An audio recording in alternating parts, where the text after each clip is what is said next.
ทุกคนเชื่อบ่ว่าเมนูบ้านๆง่ายๆแบบนี้เฮ็ดให้เราสามารถกินข้าวมื้อติบได้สบายดีทุกคนสบายดีเด้อเห็นหั่นหอมแก้มไว้แบบนี้บ่ได้เฮ็ดลาบเฮ็ดก้อยหยังเด้อทุกคน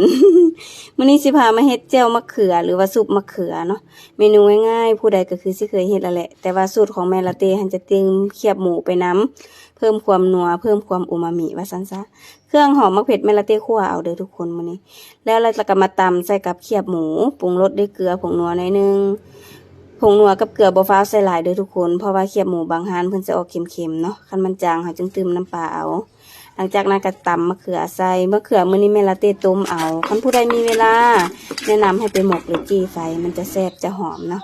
ตำๆให้มันเข้ากันแล้วก็ชิมเบิ่งคันรสชาติมันได้ก็ใส่หอมที่เฮาเกี่ยมไว้หั่นแล้วเด้อทุกคนง่ายๆเมนูง่ายๆ เป็นตาแซบอยู่บ่คันเป็นตาแซบมาเด้อมากินข้าวนำกันมื้อนี้แม่ละเตกินข้าวบายแจ่วมะเขือมื้อนี้นะ